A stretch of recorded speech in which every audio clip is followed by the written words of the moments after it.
I'm recording this on Monday, and it is absolutely glorious outside, but I'm excited that we could just sneak away to check back in with our story.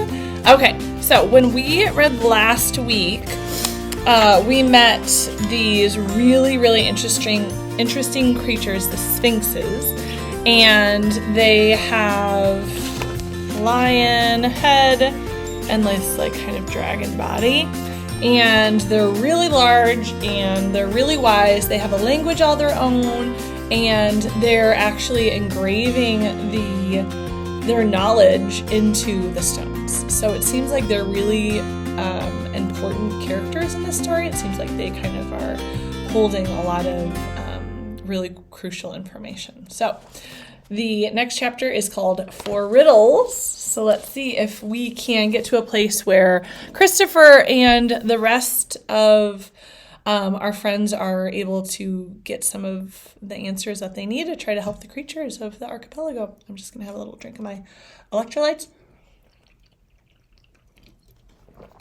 Here we go. Nara Virala roared. The sound carried down the mountainside, and there was a rustling, a hiss, and a bubble of conversations as 24 sphinxes came loping back up it. They prowled around them, seemingly uninterested in the adult humans. Their eyes were on Christopher and Mal. And this whole time, my friends, we know that there's something very special about both Christopher and Mal. And I'm thinking, because the sphinxes are so intelligent, they have so much knowledge, I think they're probably immediately realizing these kids are crucial. An unreadable expression came over the Sphinx's face as she prepared to ask the riddles. Naravirala turned to Night Hand. First, the berserker, with the strength of 10 men and the courage of 10,000. I am light as a feather, yet the strongest person can't hold me for 5 minutes. What am I? I can think of nothing I could not hold for 5 minutes. A dragon, perhaps. This is Night Hand. Answer the question. Night Hand looked across at Irian, who stood with her eyes on him, and then at Mal. He scowled. There was a tinge of red to his cheeks. I don't know, I said. I can think of nothing. Tell me, if I forfeit, will all of you try to eat me, or just one? Mal focused her eyes on him. She sucked her lips in and puffed out her cheeks.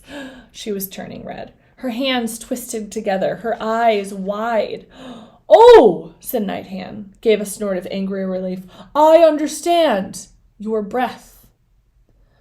Naravirala's eyes flickered, but she only nodded. Next, the scholar. Okay, good. So Night Hand got the riddle. Thank goodness.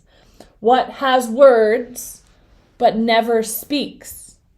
Irian looked straight at Naravirala. Barely above a whisper, she said, a book. Good job, Irian. Under his breath, Belheb muttered something that was not celebratory. Naravirala turned again. Now the girl. For you, I ask the oldest of riddles. What walks on 4 legs in the morning, 2 legs in the afternoon, and 3 legs in the evening? I have to pause it for 1 second, friends, because I don't know where Millie is. A nice puppy I have. She was downstairs sleeping in Mr. Calamir's office. Okay, I'm going to go back to this next riddle. What walks on 4 legs in the morning, 2 legs in the afternoon, and 3 legs in the evening? Mal looked briefly panicked, and then a great relief crossed her face. I know this. A person. 4 legs is crawling, 2 legs is walking, and 3 legs is an old lady with a stick. What a clever girl. Belheb could be heard cracking his jaw in disgust. And finally, boy from the other lens. I'm drinking my super disgusting smoothie.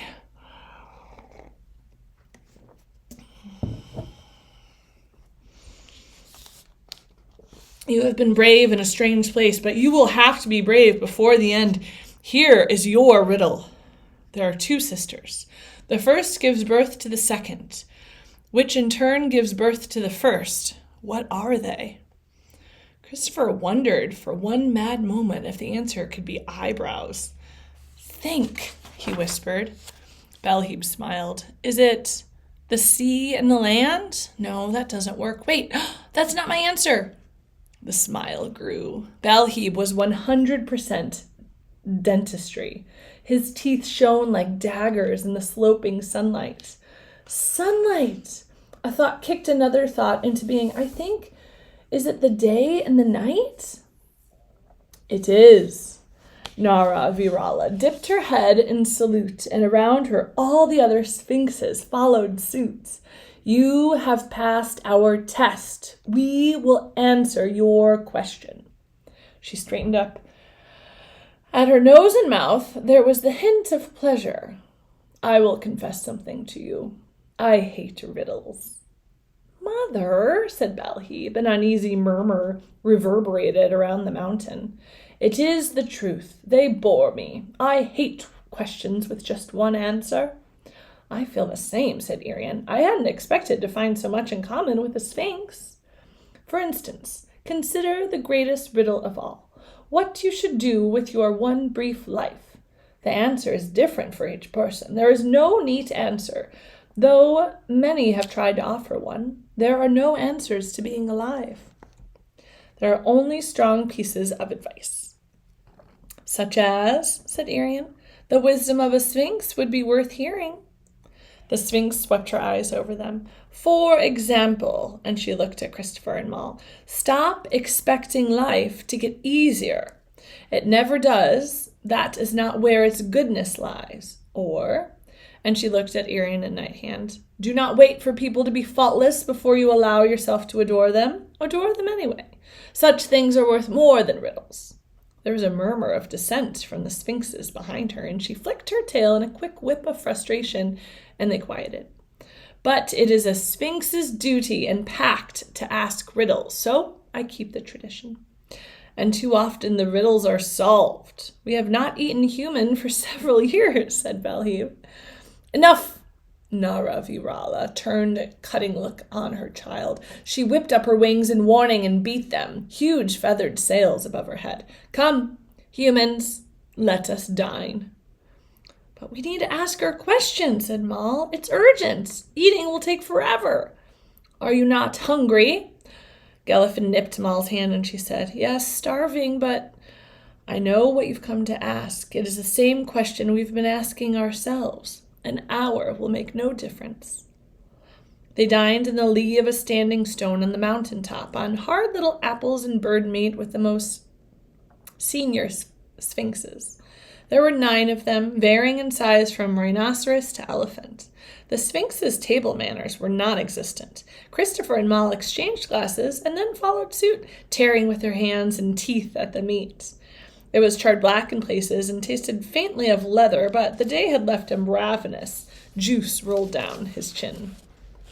One of the sphinxes brought in her mouth a large stone bowl, and in it a heaping of purple, pear-shaped gourds. Gallifin made straight for them.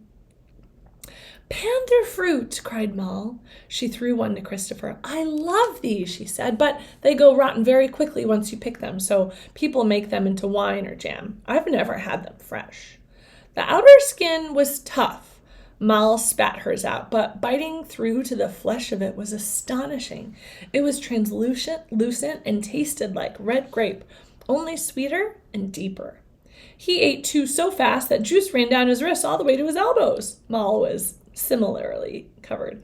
I think about yummy peaches in the summer that are perfectly ripe and juicy. That is one of life's great joys in the summer. Why is it called panther fruit? He asked. Because it looks like a panther's head, you know. They're mythical, black with claws. They run as fast as the wind. You must have heard of them. Panthers aren't mythical. She stared at him. Yes, they are. Huge cats that outrun horses. They're real. I've seen one in a zoo, and they don't look particularly like fruit. Nara Virala spoke to them. It's true, Malum, that panthers exist. Maul looked at her, but she didn't argue with so many teeth. Humans have traveled between the archipelago and the continents. said Nara Virala, but still there is ignorance on both sides. People have always disbelieved travelers, particularly when they return, windswept and wild-eyed and not quite in control of their tongues. She flicked her gaze at Christopher.